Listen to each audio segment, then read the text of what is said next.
اللہ رب العزت اپنے فیصلوں سے آپ لوگوں کو یہ پروف کروائے گا کہ وہ انصاف کرنے والا ہے. آپ کی نظروں کے سامنے جب جج صاحب کسی حقدار کو اس کا حق دلاتا ہے تو آپ کو خوشی ہوتی ہے نا اس قانون پر, اس جج صاحب پر, پراؤڈ ہوتا ہے نا. تو اللہ رب العزت ایسے ایسے فیصلے کرے گا قیامت کے دن کہ ہر بندہ اس کے انصاف سے, اس کے فیصلوں سے مطمئن رہے گا, اسے پراؤڈ ہوگا اپنے رب کے فیصلوں پر. ایک ذرہ برابر وسوسہ نہیں آئے گا کہ یہ اللہ کیا کر رہا ہے, معاذ اللہ یہ اللہ نے ایسا فیصلہ کیوں کیا. جہنم میں جانے والا شخص بھی سیٹسفائیڈ ہو کے جہنم میں جائے گا, یہ کہتے ہوئے جائے گا کہ اللہ آپ نے مجھ پہ ظلم نہیں کیا, آپ نے میرے ساتھ کوئی ناانصافی نہیں کی, بلکہ اے رب میں لائق تھا اس چیز کے کہ میں جہنم میں جاؤں. واللہ اپنی منہ سے آپ نے یہ چیز بات سنی ہوگی نا کہ حساب کتاب ہونے کے بعد اللہ بندے سے پوچھے گا کہ بتاؤ یہ جو اعمال نامہ آپ کے سامنے ہے, یہ جو برے اعمال, اچھے اعمال, یا یہ جو تمہارے ظلم, تمہارے کرتوت تمہارے سامنے ہے, اس میں کوئی ایکسٹرا چیز تو ایڈ نہیں ہے جو فرشتوں نے خود سے لکھ دی ہو یا ہم نے ایویں ایڈ کر دی ہو.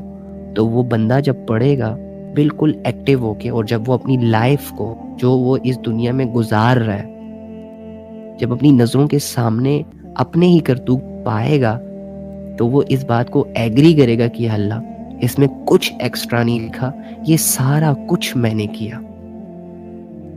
اسی لیے تو حسرت و افسوس ہوگا. حسرت اور افسوس تبھی آتا ہے جب بندے پر اس کا ظلم ثابت ہو جاتا ہے. ہائے کاش اگر یہ والا صیغہ, یہ والا ورڈ تب یوز ہوتا ہے جب بندے کو یہ ریئلائز ہوتا ہے کہ ہاں میں غلط تھا, تو وہ کہیں گے ہے کاش ہم نے اللہ کی بات مان لی ہوتی, اے کاش ہم نے فلاں کو دوست نہ بنایا ہوتا, اے کاش ہم اس آخرت کی زندگی کے لیے کچھ لے آتے. تو یہ کاش کا ورڈ یوز ہوگا بھائی, اور اس کو یوز کرنے والے گنہگار ہوں گے جو حسرتوں میں ڈوبے ہوں گے. یہ کھیل تماشا نہیں ہے, یہ زندگی ہم نے اسے بنایا ہوا ہے. اللہ رب العزت کے قاعدے قانون کوئی معمولی چیز نہیں ہے یار, ٹھیک ہے. اللہ رب العزت نے سورج کے لیے ڈیسائیڈ کیا ہوا ہے کہ تم نے نکلنا ہے اور ڈوبنا ہے. رات اور دن کے لیے اللہ رب العزت نے یہ ڈیسائیڈ کیا ہوا ہے کہ پوری دنیا پر اس ٹائم پوری دنیا کو اپنے لپیٹ میں لے لینی ہے, اور پھر صبح صادق اس ٹائم تم نے یہ ختم کر دینا ہے اپنا اندھیرا. تو رات اور دن میں مجال ہے کہ اللہ رب العزت کی نافرمانی کرے.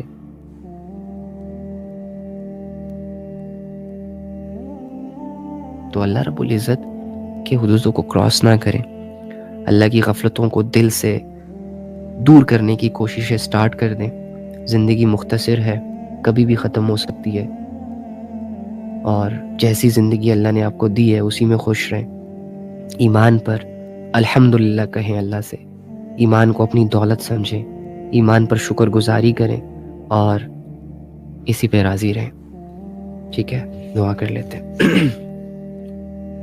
اللہم انی اسألک بأن لک الحمد یا بدیع السماوات والارض یا حنان یا منان یا ذو الجلال والاکرام یا حی یا قیوم یا ارحم الراحمین. اے اللہ ہمارے گناہوں کو معاف کر دے, اے اللہ ہمارے گناہوں کو معاف کر دے, ہماری خطاؤں کو معاف کر دے. اے اللہ صبح سے لے کر اب تک جتنے بھی گناہ ہوئے, غلطی سے, جان بوجھ کے, جن گناہوں کو کر کے ہم بھول گئے, یا جو گناہ ہماری نظروں کے اور ہمارے مائنڈ کے بالکل سامنے ہیں, اے اللہ ان تمام گناہوں کی اور ان تمام نافرمانیوں کی معافی مانگتے ہیں. اے اللہ تو معاف کرنے والا ہے, تو بندے کی توبہ سے اور بندے کی معافی سے خوش ہوتا ہے. اور اے اللہ ہم تیری ہی خوشی کی خاطر, اے اللہ ہم اپنے بچاؤ کی خاطر اور تیری رحمتوں سے فائدہ اٹھانے کی نیت سے, اور اے اللہ تجھے اپنا رب مان کر تجھ سے گناہوں کی معافی مانگتے ہیں. ہمارے گناہوں کو معاف فرما. اے اللہ ہمارے دلوں کو شیطان اور وسوسوں کی قید سے آزاد فرما. اے اللہ ہمارے دلوں میں اپنا نور بھر دے. اے اللہ ہمارے دل کی گہرائیوں کے اندھیروں کو اپنے نور سے روشن فرما. اے اللہ ہمارے دلوں کو اے اللہ اپنی یاد سے کھول دے, ہمارے سینوں کو اپنی یاد سے ٹھنڈا کر دے, ہمارے ذہنوں کو اے اللہ دنیا کی غفلتوں اور دنیا کی شہرتوں اور دنیا کی ناکامیوں اور دنیا کے الجھاؤ سے پاک فرما۔ اے رب کریم ہمیں اپنی یاد عطا فرما، اپنے ہونے کا یقین عطا فرما، اور اے اللہ ہمارے دیکھنے کو پاک کر دے، سننے کو پاک کر دے، بولنے کو پاک کر دے، سوچنے سمجھنے کو پاک کر دے۔ اے اللہ ہم سب کو وہ علم عطا فرما جو ہمیں فائدہ دے سکے۔ اے اللہ ہم سب کے گھر والوں کے گناہوں کو معاف فرما، ہم سب کے دوستوں کے گناہوں کو معاف فرما۔ اے اللہ پوری دنیا میں جہاں انسانیت کو ایمان کی ضرورت، اے اللہ تو ان کی ضرورت پوری فرما۔ جہاں انسانیت کو تیری مدد کی ضرورت، اے اللہ تو ان کی مدد فرما۔ اے اللہ جو جس مسئلے میں ہے، جو جس کنفیوژن میں ہے، جو جس الجھن میں ہے، جو جس وسوسے میں ہے، جو جس پریشانی میں ہے، جو جس بیماری میں ہے، اے اللہ ان سب کیفیتوں کو، ان سب حالتوں کو، ان ساری کنڈیشنز کو یا رب کریم تو ہی بدلنے پر قادر ہے۔ ہم تیری ہی عبادت کرتے ہیں، تجھے ہی اپنا مشکل کشا، اپنا ہمدرد اور اپنا رب مانتے ہیں۔ اللہ تیرے علاوہ ہمارے پاس کوئی نہیں جو ہماری حالتوں کو بدل دے، تیرے علاوہ ہمارے پاس کوئی نہیں جو ہمارے گناہوں کو معاف کر دے، تیرے علاوہ ہمارے پاس کوئی نہیں اللہ جو ہمارے دلوں کی بے چینیوں کو ختم کر دے، تیرے علاوہ ہمارے پاس کوئی نہیں جس کی یاد سے ہمارے دلوں کو سکون میسر ہو۔ اے اللہ ہمیں ویسی زندگی گزارنے کی توفیق دے دے جیسے کہ تو چاہتا ہے۔ اے اللہ ہمیں اخلاص عطا فرما، اپنے لیے اعمال کرنے کی توفیق عطا فرما۔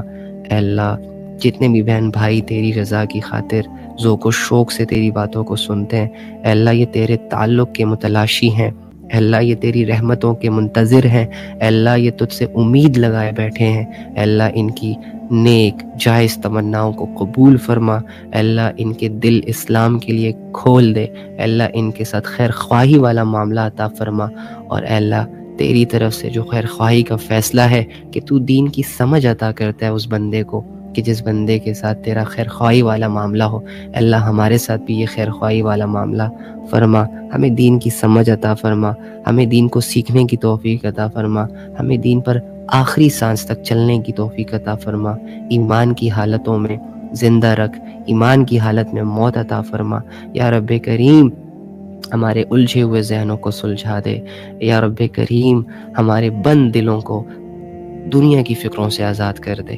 یا رب کریم ہم سے راضی ہو جا، ہم سے ناراض نہ ہو، بے شک تو بندے کے گناہوں کو معاف کرتا ہے۔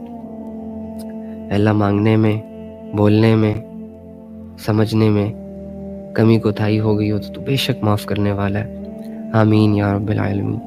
اللہم صلی علی محمد النبی الامی وعلی آلہ وسلم تسلیما کثیرا کثیرا۔ آمین۔ الحمدللہ رب العالمین۔ شکر اللہ کا الحمدللہ کہ اللہ رب العزت نے ہمیں دین کی خاطر ایک ہونے کی توفیق عطا فرمائی۔ اللہ رب العزت نے اپنی یاد میں کچھ لمحے گزارنے کی توفیق عطا فرمائی۔ واللہ یہ اللہ کی توفیق ہے، اللہ کی توفیق نہ ہوتی تو ہم کہیں پتہ نہیں کہاں منہ مار رہے ہوتے اور اپنا ٹائم ضائع کر رہے ہوتے۔ یہ اللہ رب العزت کا لطف و انعام ہے کہ اللہ رب العزت نے ہمیں اپنی یاد کے لیے چنا، توفیق دی۔ الحمدللہ، اللہ تعالیٰ اس کو برقرار رکھے، آپ پر رحمتیں، برکتیں، آسانی والا معاملہ فرمائے، اور انشاءاللہ ایسے ہی ہوگا۔ زیادہ گزر گئی ہے، تھوڑی رہتی ہے، بس یہ تھوڑی والی زندگی جو ہے رب کے نام کرنی ہے، رب کے ساتھ رہنا ہے، رب کے لیے سٹرگل کرنی ہے، اور رب سے محبت کرنی ہے۔ محبت کے لائق ہے وہ، یہ اس پر کوئی احسان نہیں ہے۔ اگر محبت حسن دیکھ کے کی جاتی ہے تو تیرا رب سب سے حسین ہے، اگر محبت کوالٹی دیکھ کے کی جاتی ہے تو تیرا رب کوالٹیز کا مالک ہے۔ الحمدللہ، تمام تعریفیں تیرے رب کی ہیں۔ اگر محبت کسی کے اچھائی کی وجہ سے ہوتی ہے تو تیرے رب نے تیرے ساتھ آج تک بہت اچھا کیا ہے۔ اگر محبت عیبوں پر پردہ ڈالنے سے، معاف کرنے سے، ساتھ دینے سے، اسٹرینتھ بننے سے، ایجوکیٹ کرنے سے ہوتی ہے تو یہ سب کام تیرے رب نے تیرے ساتھ نبھائے ہوئے ہیں۔ ساتھ بھی دیا، ایجوکیٹ بھی کیا، سمجھایا بھی، تیرے عیبوں پہ پردے بھی ڈالے، اور آج تک تیری نافرمانیوں کے باوجود تجھے سزا دینے پہ قادر ہے، پھر بھی سزا نہیں دی۔ اب کون سا ریزن ہے کہ اس سے محبت نہ کی جائے؟ کون سا ریزن ہے کہ اسے دنیا کی خاطر چھوڑ دیا جائے؟ لذت ہی حاصل کرنی ہے تو رب کی یاد کی لذت حاصل کرو۔ ٹائم ہی دینا ہے تو رب کو دے دو۔ کچھ کھوجنا ہے، کچھ سیکھنا ہے، کوئی ٹائم یوٹیلائز کرنا ہے تو رب کو سیکھ لو، رب کی معرفت کی آیتیں پڑھ لو، رب کے احکامات جان لو، اس نیت کے ساتھ کہ پتہ لگے گا تو کروں گا۔ کیا خیال ہے؟ بیسٹ ایکٹیویٹی ہے نا؟ زندگی جینی ہے تو اب تو تمہارے پاس شعور آ چکا ہے، اب تو تم نے لوگوں کے اصل چہرے دیکھ لیے، اب تو تم نے دنیا کے 2-4 تھپڑ بھی کھا لیے، اب تو تمہیں یہ دنیا بھی سمجھ آ گئی ہے، اور اب تو تم اس سٹیج پر ہو کہ اس دنیا میں تم تنگ بھی ہو، آئی تھنک بیزار ہو چکے ہو، تو اب تو گزار لو اللہ کے ساتھ زندگی۔ کیا خیال ہے؟